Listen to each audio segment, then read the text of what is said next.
크리스마스 휴가를 마치고 돌아오는 관광 비행에서 제주항공 2216편에 탑승한 그 누구도 자신들이 편도 티켓만 있는 여정에 오르고 있다는 것을 알지 못했다.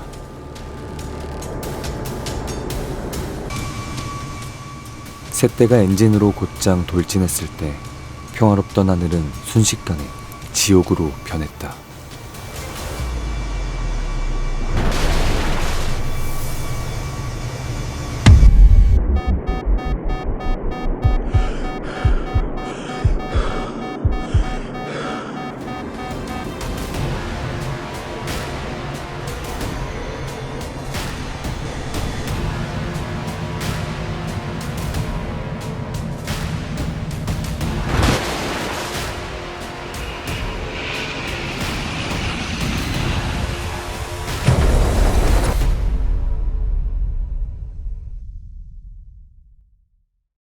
그 마지막 순간에 정말로 무슨 일이 일어났던 것일까?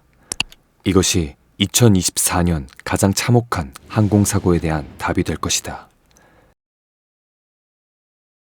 2024년 12월 29일 자정, 태국 사뭇부락간의 수완나품 국제공항에서 등록번호 HL8088 인보잉 737 항공기가 다음 비행을 위해 급유 준비를 하고 있었다. 제주항공 2216편은 태국 방콕 수완나품 공항에서 대한민국 무안군 무안국제공항까지 비행거리 3,770km 구간을 운항할 예정이었다. 운항 기종은 2009년에 제작된 보잉 737-800으로 최적의 연료 효율을 제공하여 항공사의 운영 비용 절감에 도움을 주는 CFM 인터내셔널 CFM 56-7B 엔진 2개가 장착되어 있었다. 이 항공기는 2009년 8월 19일 첫 비행을 했으며 저비용 항공사 그룹인 라이언에어의 새 기체로 인도되어 2017년까지 임대 사용되었고, 이후 세계 최대 항공기 리스 회사인 SMBC 에비에이션 캐피털을 통해 제주항공으로 인도되었다. 이날 비행은 6명의 승무원으로 구성된 비행팀이 운항했다. 기장은 2019년부터 제주항공 직원으로 근무했으며 6,820시간 이상의 비행 경험을 쌓았다. 부기장은 1,650시간 이상의 비행 시간을 보유하고 있었다.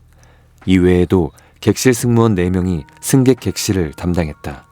기내에는 총 175명의 승객이 탑승했으며 그중 태국 국적 2명과 나머지 173명은 한국 국적이었다. 최고령 승객은 1946년생 남성이었고 최연소 승객은 2021년생 어린이였다.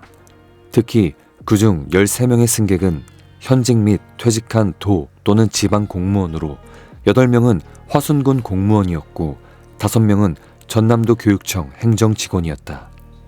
이 비행편의 대부분의 승객은 여행사가 주관한 방콕에서의 5일간 크리스마스 휴가를 막 마친 상태였다. 이 여행사는 이 여행을 위해 항공기를 전세냈다. ICT 기준 오전 2시 11분, 즉 한국 시간 오전 4시 11분에 2216편은 관제탑으로부터 푸시백을 허가받았다. ICT 기준 정확히 오전 2시 28분, 제주항공 2216편은 02R 활주로에서 정식으로 이륙했다. 보잉기는 활주로를 따라 천천히 가속한 후 드넓은 창공으로 날아올랐다. 비행 경로에 따라 항공기는 북동쪽 방향으로 비행하여 동중국해를 지나 일본 해역을 거쳐 한국 영공으로 진입할 예정이었다. 이륙과 상승 과정은 모두 계획대로 정상적으로 진행되었다. 한국 시간 오전 8시 54분, 약 4시간 30분의 비행 후 제주항공 2216편은 무안국제공항에 접근하기 시작했고 관제탑으로부터 01 활주로 착륙 허가 통보를 받았다. 모든 것이 순조롭게 진행될 것처럼 보였지만 이것은 문제가 시작되는 시점에 불과했다. 오전 8시 57분, 착륙 통보를 받은 지 3분 후 2216편은 ATC로부터 긴급 경보 명령을 받았다. 2216편 QI 구역에 조류 충돌 위험이 있습니다. 주의하시길 바랍니다. 경고를 받은 지 불과 몇 초 후 제주항공 보잉 737-800은 새떼와 충돌하여 오른쪽 엔진이 심각하게 손상되었다. 항공기는 즉시 비상 상황에 직면했고 승무원은 긴급 착륙을 실시해야 했다. 아마도 이전의 세대 충돌이 항공기의 유압 시스템을 손상시켜 착륙 장치를 전개할 수 없게 되었고, 이로 인해 조종사들의 긴급 착륙 시도가 실패한 것으로 보인다. 오전 8시 59분 메이데이 신호가 무안공항 관제탑으로 전송되어 공중에서 긴급 상황이 발생했음을 알렸다. 오전 9시 상황을 평가한 후 조종사들은 고도를 높여 재선회를 실시하고 반대 방향으로 착륙을 시도하기로 결정했다. 이는 당초 계획대로 01 활주로로 돌아가는 대신 항공기가 180도 선회하여 반대편 19 활주로를 향한다는 것을 의미했다. 무안국제공항 관제사는 이 항공기의 방향 전환을 승인했다. 그러나 두 번째 착륙 시도 과정에서도 보잉 737은 여전히 착륙 장치를 전개할 수 없었다. 위급한 상황을 인지한 기장은 동체 착륙을 실시하기로 결정했다. 이것은 정말로 위험한 결정이었는데, 이는 승무원이 많은 위험 요소에 직면해야 한다는 것을 의미했기 때문이다. 하지만 이 상황에서 그에게는 다른 선택의 여지가 없었다. 오전 9시 3분 항공기는 마침내 지상에 성공적으로 접지했지만 기수 부분은 여전히 높은 위치를 유지했다. 다음 몇 초 동안 보잉기는 활주로와 강하게 마찰하면서 새빨간 불꽃이 튀었고, 뒤쪽에서 먼지가 자욱하게 피어올라 끔찍하고 위험한 광경을 연출했다. 기장은 역추력 장치를 사용하여 항공기를 정지시키려고 노력했지만 아마도 긴장과 공황 상태 때문에 동체 착륙에 필요한 거리를 정확히 계산하지 못한 것으로 보인다. 결과적으로 항공기는 활주로를 250m 더 미끄러져 나간 후 끝부분에 ILS 시스템을 보호하는 콘크리트 벽에 충돌하여 폭발했다.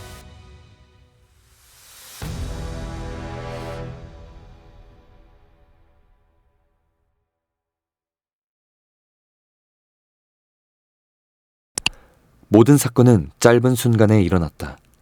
제주항공 2216편은 무시무시한 폭발과 함께 맹렬한 화염에 휩싸이며 여정을 마쳤다.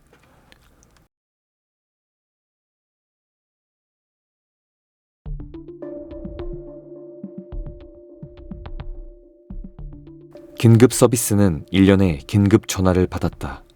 소방대응팀은 최고 경보 단계인 3단계 비상상태를 발령했다. 국가소방청에 따르면 소방관 490명, 군인 500명, 경찰 455명을 포함해 총 1562명의 인력이 구조작업에 투입되었다. 오전 9시 46분, 화재는 43분 만에 완전히 진압되었다. 항공기 꼬리 부분에서 2명의 승무원이 생존한 채로 발견되었다. 비행 데이터 기록 장치도 조사를 위해 당일 회수되었다.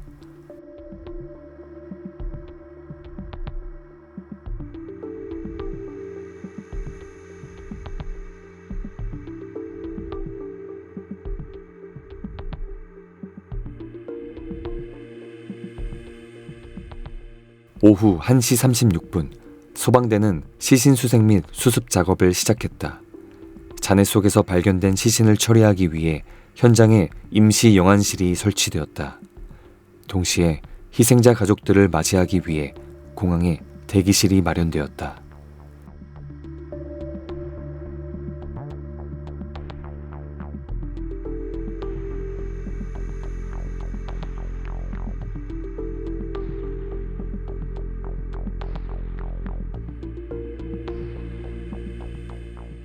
(12월 30일) 오후 12시 10분 전라남도 김영록 지사는 129의 시신이 신원 확인되었고 39구는 지문을 채취했으며 나머지 20구는 DNA 샘플을 사용하여 확인할 것이라고 밝혔다. 오전 3시 기자회견에서 무안지역 소방서장 이정현은 대부분의 시신이 온전하지 않으며 손상이 너무 심각하여 신원 확인이 매우 어렵다고 전했다. 2명의 승무원은 유일한 생존자로 추락한 항공기의 꼬리 부분에서 구조되었다. 목포병원 의사들에 따르면 제주항공 추락 항공기에서 구조된 2명의 생존자 중 1명이 병원에서 치료를 받고 있다. 그는 왼쪽 어깨와 머리에 부상을 입었으며 현재 무슨 일이 있었는지 기억하지 못하고 있다. 참사에서 생존한 또 다른 1명은 20대의 여성 승무원이다. 그녀는 항공기 엔진 중 하나에서 연기가 나온 후 폭발했다고 회상했다. 그녀 역시 경미한 부상만 입었으며 생명에는 지장이 없었다.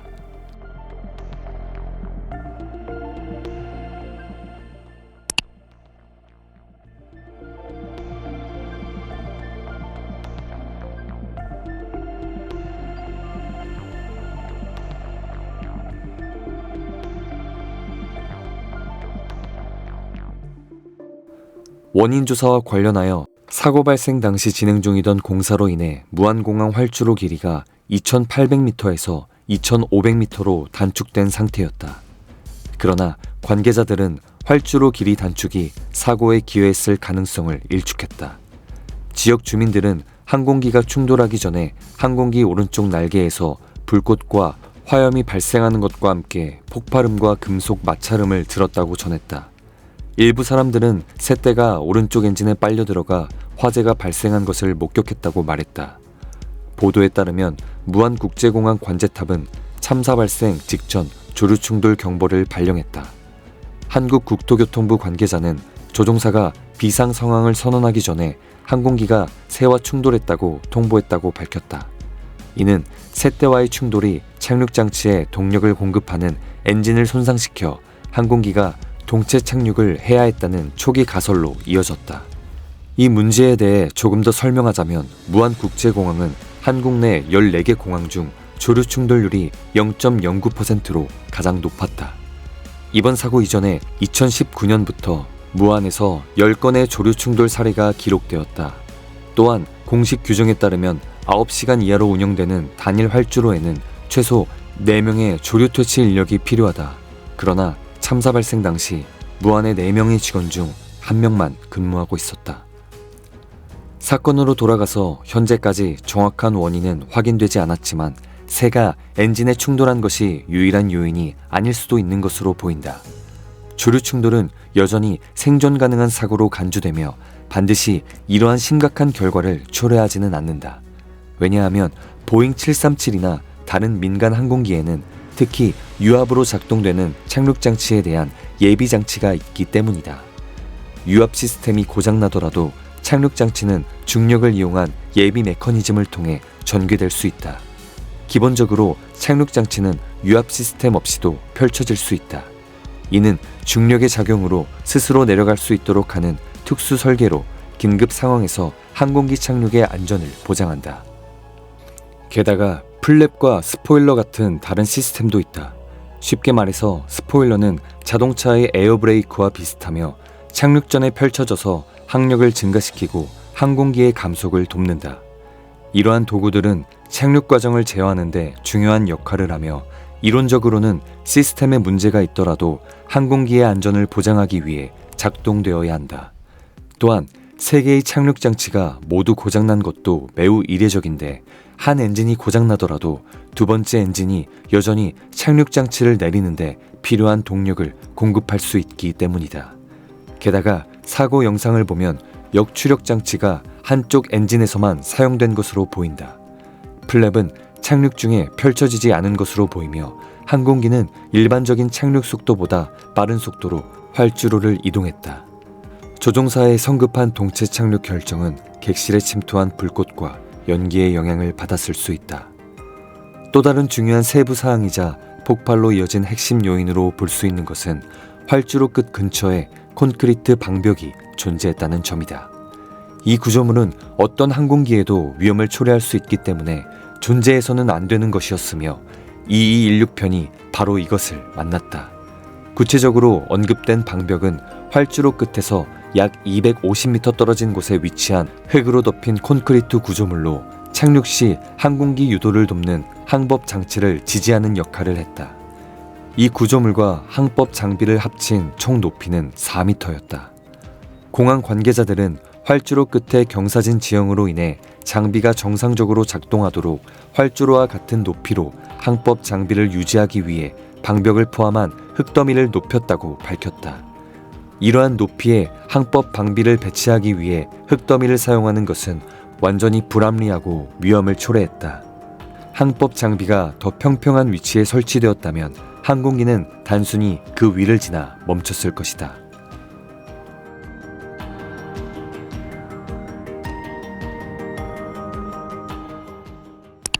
많은 사람들이 제기하는 질문 중 하나는 왜 기장이 항공기에 문제가 생겼을 때 폭발을 피하기 위해 바다나 강에 착륙하는 것을 선택하지 않았냐는 것이다.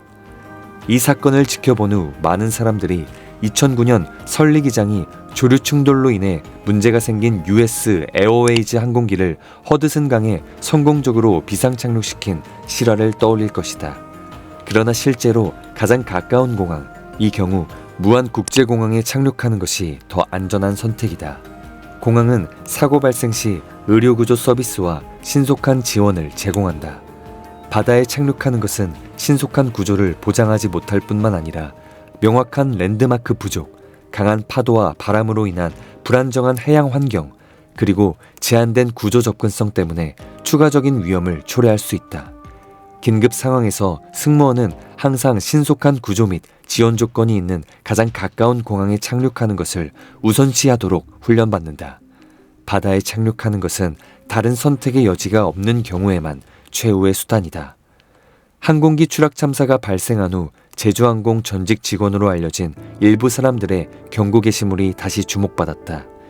이에 따르면 익명의 한 직원이 2024년 2월에 이렇게 공유했다. 제주항공을 타지 마세요. 현재 엔진이 계속 문제가 생기고 있어서 언제 비행기가 추락할지 모릅니다. 정비, 운항, 재무 모두 혼란 상태입니다. 다른 사람은 이렇게 썼다.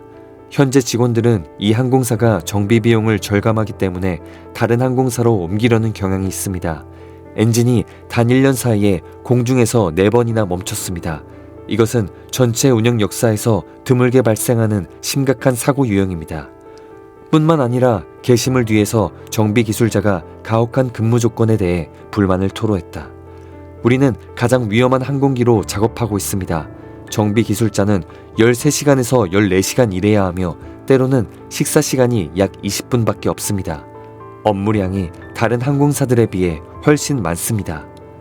심지어 사고가 아직 진정되지도 않은 상황에서 12월 30일 새벽, 즉 2216편 사고 발생 하루도 채 되지 않아 김포국제공항에서 제주로 출발한 제주항공의 또 다른 보잉 737-800이 이륙 직후 착륙장치 부품에 문제가 발생했다.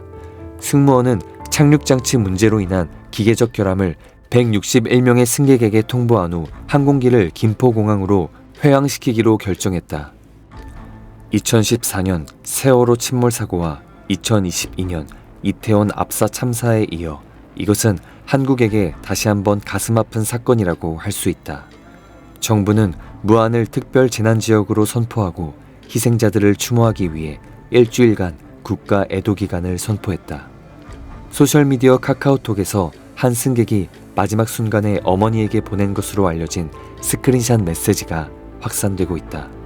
메시지는 내용을 읽는 사람마다 가슴을 먹먹하게 만든다.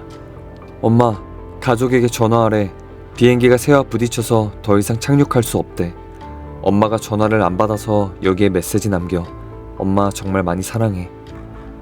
원인이 무엇이든 간에 제주항공 2216편은 한국 항공업계 전체에 대한 경종이 되었다. 시스템의 작은 실수 하나가 수백 명의 무고한 생명을 앗아갈 수 있다는 것을 말이다.